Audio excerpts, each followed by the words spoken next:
ಈ KYC ಮಾಡಿಸಬೇಕು. ಇಲ್ಲ ಅಂತಂದ್ರೆ ನಿಮ್ಗೆ ಒಂದು PM ಕಿಸಾನ್ ಯೋಜನೆ ಅಡಿ ನಿಮ್ಗೊಂದು ಅಮೌಂಟ್ ಬರಂಗಿಲ್ಲ, ಅಮೌಂಟ್ ಹೋಗ್ಲಿ ಅಂದ್ರೆ ರೈತರಿಗೆ ಡೈರೆಕ್ಟ್ ಆಗಿ ಅಮೌಂಟ್ ಹೋಗ್ಲಿ ಅನ್ನೋ ಒಂದು ಕಾರಣಕ್ಕಾಗಿ ಈವನ್ ನೀವು ಖುದ್ದು ನಿಮ್ಮ ಫೋನ್ ಒಳಗೆ ನೀವು ಈ KYC ನ ಮಾಡ್ಕೋಬಹುದು. ಅಲ್ಲಿ ಅತಿ ಹೆಚ್ಚು ರೈತರು ಈ ಒಂದು ಫಲಾನುಭವಿಗಳಿದ್ದಾರೆ PM ಕಿಸಾನ್ ಅಂತಂದ್ರೆ ನೋಡೋದಾದ್ರೆ ಅದು ಬೆಳಗಾವಿ ಜಿಲ್ಲೆ. ನಮಸ್ಕಾರ ಎಲ್ಲ ರೈತ ಬಾಂಧವರಿಗೆ. ನೀವು ಈ ಒಂದು 2026 ಸೆಪ್ಟೆಂಬರ್ ಒಳಗಾಗಿ ನೀವೇನಾದ್ರೂ ಈ KYC ಮಾಡ್ಕೊಲಿಲ್ಪ ಅಂತಂದ್ರ ನಿಮ್ಗ ಏನು PM ಕಿಸಾನ್ ಸನ್ಮಾನ್ ನಿಧಿ ಏನ್ ಬರ್ತದಲ್ಲ, PM ಕಿಸಾನ್ ಯೋಜನೆಯಿಂದ ಆ ಒಂದು 2ನೇ ಕಂತಿನ ಅಮೌಂಟ್ ಅಂದ್ರೆ ಒಂದ್ ವರ್ಷಕ್ಕ 3 ಕಂತಿನಂಗ ನಿಮ್ಗ ಅವರು 6,000 ರೂಪಾಯಿ ಅಂದ್ರೆ ಒಂದ್ ಕಂತಿನಾಗ 2,000 ರೂಪಾಯಿ ಹಂಗ 6,000 ರೂಪಾಯಿ ಒಂದ್ ವರ್ಷಕ್ಕ ಪ್ರತಿಯೊಬ್ಬ ರೈತರಿಗೂ ಅಂದ್ರೆ ಯಾರ್ಯಾರು ಫಲಾನುಭವಿಗಳಿದಾರೆ PM ಕಿಸಾನ್ ಯೋಜನೆ ಅಂತ ಏನಿದೆಯಲ್ಲ ಅದ್ರ ಅಂಡರಲ್ಲಿ ಯಾರು ರಿಜಿಸ್ಟರ್ ಆಗಿರ್ತಿರಲ್ಲ ಅವ್ರಿಗೆಲ್ಲರಿಗೂ ನಿಮ್ಗೆ ಪ್ರತಿ ವರ್ಷ 6,000 ರೂಪಾಯಿ ನಿಮ್ ಅಕೌಂಟಿಗೆ ಡೈರೆಕ್ಟ್ ಆಗಿ ಬರ್ತೈತಿ. ಸೊ ಅದ್ ನೀವು ಈ ವರ್ಷ ಈ ಸೆಪ್ಟೆಂಬರ್ ಒಳಗಾಗಿ ನೀವು ಅಕಸ್ಮಾತ್ ಈಗ ಈ ಒಂದ್ ಕೆಲಸ ಅಂದ್ರೆ ಈ KYC ಅಂತೇಳಿ ಹೊಸ ಅಪ್ಡೇಟ್ ಬಂದೈತಿ. ಈ KYC ಪ್ರತಿಯೊಬ್ರು ಮಾಡ್ಕೋಬೇಕಾಗೈತಿ. ಈ KYC ಅಂದ್ರೆ ಏನು, ಇದನ್ನ ಯಾಕೆ ಮಾಡ್ಕೋಬೇಕು, ಇದು ಮಾಡ್ಕೊಲಿಲ್ಲ ಅಂದ್ರೆ ಅಮೌಂಟ್ ಬರಂಗಿಲ್ಲೇನೋ, ಆಮೇಲೆ ಕರ್ನಾಟಕದೊಳಗ ಟೋಟಲ್ ಆಗಿ ಎಷ್ಟು ಜನ ಈ ಒಂದು PM ಕಿಸಾನ್ ಸನ್ಮಾನ್ ನಿಧಿ ಒಳಗ ಒಂದು ಪಾಲ್ಗೊಂಡಿರಿ, ಮತ್ ಅದ್ರಾಗೂ ಎಸ್ಪೆಷಲಿ ಯಾವ ಒಂದು ಜಿಲ್ಲೆ ಒಳಗ ಅತಿ ಹೆಚ್ಚು PM ಕಿಸಾನ್ ಒಂದು ಯೋಜನೆಗೆ ಫಲಾನುಭವಿಗಳು ಅರ್ಹರಿದ್ದಾರೆ. ಸೊ ಈ ಒಂದು ಎಲ್ಲಾ ಮಾಹಿತಿ ಈ ಒಂದು ವಿಡಿಯೋದಲ್ಲಿ ಸಂಪೂರ್ಣವಾಗಿ ನಾವು ನೋಡ್ತಾ ಹೋಗೋಣಂತ. ವಿಡಿಯೋನ ಯಾರು ಸ್ಕಿಪ್ ಮಾಡ್ಲಿಕ್ಕೆ ಹೋಗ್ಬೇಡ್ರಿ, ಕೊನೆವರೆಗೂ ನೋಡ್ರಿ. ಸೊ ರೈತ ಬಂದ್ರೆ ನಿಮ್ಗೆ ಗೊತ್ತಿರೋ ಹಂಗ ಪ್ರತಿಯೊಂದು ನಮ್ಮ ಕರ್ನಾಟಕ ರಾಜ್ಯದೊಳಗ ಇದರ ಒಂದು ಜಾಗೃತಿ ಮೂಡಿಸ್ಲಿಕ್ಕತ್ತಿದಾರ. ಕೃಷಿ ಇಲಾಖೆಯಿಂದ ಆಗ್ಬೋದು, ಪ್ರತಿಯೊಬ್ಬ ಎಲ್ಲರೂ ರೈತರು ಈ KYC ಮಾಡಿಸ್ಬೇಕು. ಇಲ್ಲ ಅಂತಂದ್ರೆ ನಿಮ್ಗ ಒಂದು PM ಕಿಸಾನ್ ಯೋಜನೆ ಅಡಿ ನಿಮ್ಗೊಂದು ಅಮೌಂಟ್ ಬರಂಗಿಲ್ಲ. ಸೊ ಯಾಕೆ ಬರಂಗಿಲ್ಪ ಅಂತಂದ್ರ ಕರ್ನಾಟಕದಲ್ಲಿ ಏನಾಗ್ಬಿಟ್ಟದೆ ಇವಾಗ ಇದನ್ನ ಯಾಕೆ ತಂದಿದಾರ ಅಂತಂದ್ರೆ ಈಗ ಕೆಲವೊಬ್ರು ತೀರ್ ಹೋಗಿರ್ತಾರ, ಆದ್ರೂ ಅವ್ರಿಗೊಂದು ಅಮೌಂಟ್ ಬರ್ತಿರ್ತದ. ಸೊ ಇಲ್ಲಿ ಯಾರು ಜೀವಂತ ಇದಾರ ಮತ್ತೆ ಯಾರು ಫಲಾನುಭವಿಗಳು ಕರೆಕ್ಟ್ ಇದಾರ ಅವ್ರಿಗಷ್ಟ ಅಮೌಂಟ್ ಹೋಗ್ಲಿ ಅಂದ್ರೆ ರೈತರಿಗೆ ಡೈರೆಕ್ಟ್ ಆಗಿ ಅಮೌಂಟ್ ಹೋಗ್ಲಿ ಅನ್ನೋ ಒಂದು ಕಾರಣಕ್ಕಾಗಿ ಈ ಒಂದು KYC ಅನ್ನೋ ಒಂದು ತಂದಿದಾರ. ಸೊ ಈ KYC ಏನ್ ಮಾಡ್ಬೇಕು, ನೀವು ಒಂದು ನಿಮ್ಮ ಬೆರಳಚ್ಚನ್ನ ಕೊಡೋದ್ರ ಮೂಲಕ ನೀವು ಈ KYC ಮಾಡ್ಕೋಬಹುದು. ಇಲ್ಲಪ್ಪ ಅಂತಂದ್ರೆ ನೀವು ನಿಮ್ಮ ಮುಖದ ಒಂದು ಫೇಸ್ ರೀಡಿಂಗ್ ನ ತೋರಿಸಿ ಈ KYC ಮಾಡ್ಕೋಬಹುದು. ಒಂದು ವಿಧಾನದಲ್ಲಿ ಒಂದು ನೀವು ಹೊರಗಡೆ ಹೋಗಿ ಆದ್ರೂ ಮಾಡ್ಕೋಬಹುದು, ಇಲ್ಲಪ್ಪ ಅಂತಂದ್ರೆ ನೀವು ಖುದ್ದು ನಿಮ್ಮ ಫೋನ್ ಒಳಗ ನೀವು ಈ KYC ನ ಮಾಡ್ಕೋಬಹುದು. ಅದ್ ಯಾವ ತರ ಅನ್ನೋದನ್ನ ನಿಮ್ಗೆ ಹೇಳ್ತೀನಿ ನಾನು.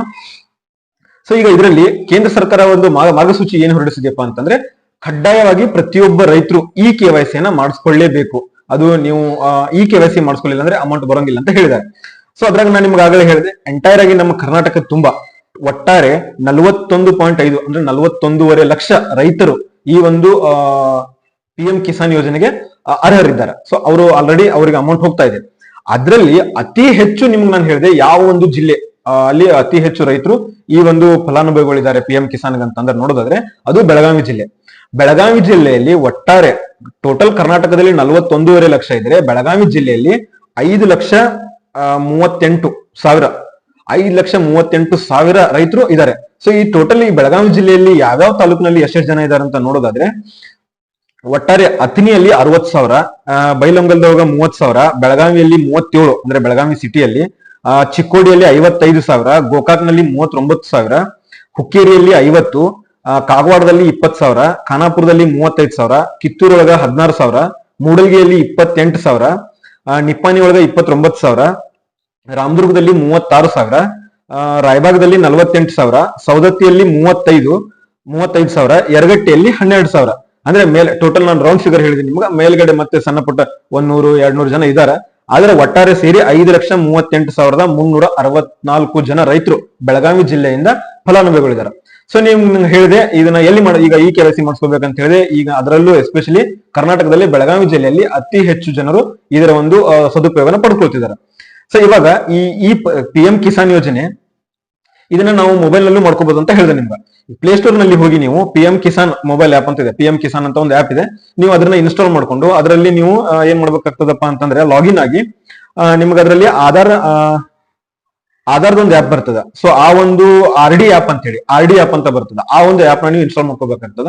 ಸೊ ನಿಮಗೆ ಈ PM ಕಿಸಾನ್ ಯೋಜನೆಯಲ್ಲಿ ಈ ಒಂದು ಆಪ್ ನಲ್ಲಿ ನಿಮ್ಗೆ ನಿಮ್ ಫೇಸ್ ನ ತೋರಿಸಿದ್ರೆ ನೀವು ಆ ಆಪ್ ಮುಖಾಂತರ ನೀವು ಡೈರೆಕ್ಟ್ ಆಗಿ ನಿಮ್ ಫೇಸ್ ಕ್ಯಾಪ್ಚರ್ ಆಗ್ತದೆ. ಸೊ ನಿಮ್ಗೆ ಈ KYC ಆಗ್ತದೆ. ಇದು ಮುಖದ ಮುಖಾಂತರ ಅಂದ್ರೆ ಯಾರಿಗೆ ಬೆರಳಚ್ಚಿನ ಮೂಲಕ ನೀವು ಈ KYC ಮಾಡ್ಕೊಳಿಕ್ ಆಗಂಗಿಲ್ಲ, ಹೆಬ್ಬಟ್ ಮೂಲಕ. ಸೊ ನೀವು ಮೊಬೈಲ್ ನೊಳಗ ನೀವು ಖುದ್ದಾಗಿ ಎಲ್ಲೂ ಹೋಗದಂಗ ಫೋನ್ ಒಳಗ ಈ ಒಂದು KYC ನ ಮಾಡ್ಕೋಬಹುದು.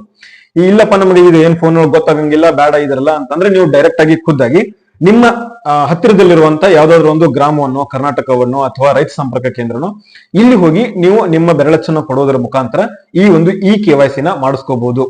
ದಯಮಾಡಿ ಈ ಒಂದು KYC ನ ಯಾರು ಅಷ್ಟು ನೆಗ್ಲೆಕ್ಟ್ ಆಗಿ ಮಾಡ್ಲಿಕ್ಕೆ ಹೋಗ್ಬೇಡ್ರಿ. ಯಾಕಪ್ಪ ಅಂತಂದ್ರೆ ಒಟ್ಟಾರೆಯಾಗಿ ವರ್ಷದಲ್ಲಿ ಬರುವಂತಹ ಒಂದು ಮೂರು ಏನ್ ಅಮೌಂಟ್ ಇರ್ತದ 2,000 ಹಂಗ 6,000 ರೂಪಾಯಿ ಇದನ್ನ ಎಲ್ಲ ರೈತರಿಗೂ ಮುಟ್ಬೇಕು. ಅದೇ ತರ ಮತ್ತೊಂದು ನೀವು ನೀವು ಏನು ನಿಮ್ಮ ಆಧಾರ್ ಕಾರ್ಡ್ ಇರ್ತದಲ್ಲ ಅದನ್ನ ನೀವು ಬ್ಯಾಂಕಿಗೆ ಲಿಂಕ್ ಮಾಡಿಸ್ಬೇಕಾಗ್ತದೆ. ಮತ್ತೆ ಆಧಾರ್ ನಲ್ಲಿ ಫೋನ್ ನಂಬರ್ ಏನಾದ್ರು ಅಕಸ್ಮಾತ್ ಇಲ್ಲಪ್ಪ ಅಂತಂದ್ರೆ ನಿಮ್ ಫೋನ್ ನಂಬರ್ ನ ಹಾಕೊಂಡು ಅದನ್ನ ಬ್ಯಾಂಕ್ ಅಕೌಂಟ್ ಲಿಂಕ್ ಮಾಡಿಸ್ಕೊಂಡ್ರಿ. ಲಿಂಕ್ ಇದ್ರೂ ಈ ಒಂದು ಕೆವೈಸಿ ಮಾಡಿಸ್ಕೊಳ್ಳೋದೇನಿದಿಲ್ಲ ಇದನ್ನ ಗೌರ್ಮೆಂಟ್ ಕಡ್ಡಾಯ ಮಾಡಿದೆ. ಯಾಕಪ್ಪ ಅಂತಂದ್ರೆ ಇದ್ದಿರುವಂತ ನಿಜವಾದ ಫಲಾನುಭವಿಗಳಿಗೆ ಇದರ ಒಂದು ಅಮೌಂಟ್ ಹೋಗಿ ಮುಟ್ಲಿ ಅನ್ನೋ ಒಂದು ಕಾರಣಕ್ಕಾಗಿ. ಸೊ ಹಾಗಾಗಿ ದಯಮಾಡಿ ಎಲ್ಲ ರೈತರು ಸೆಪ್ಟೆಂಬರ್ ಬರೋ ಒಳಗಾಗಿನೇ ಈ ಒಂದು ಕೆವೈಸಿನ ಮಾಡ್ಕೊಡ್ರಿ. ಯಾರಿಗಾದ್ರೂ ಫೋನ್ ಮುಖಾಂತರ ಯಾವ ತರ ಕೆವೈಸಿ ಮಾಡಿಸ್ಕೋಬೇಕಂತ ಏನಾದ್ರು ಇದ್ರೆ ಅದನ್ನ ನೀವು ನಮಗೆ ತಿಳಿಸಿ ಕಮೆಂಟ್ ಸೆಕ್ಷನ್ ಆಗ.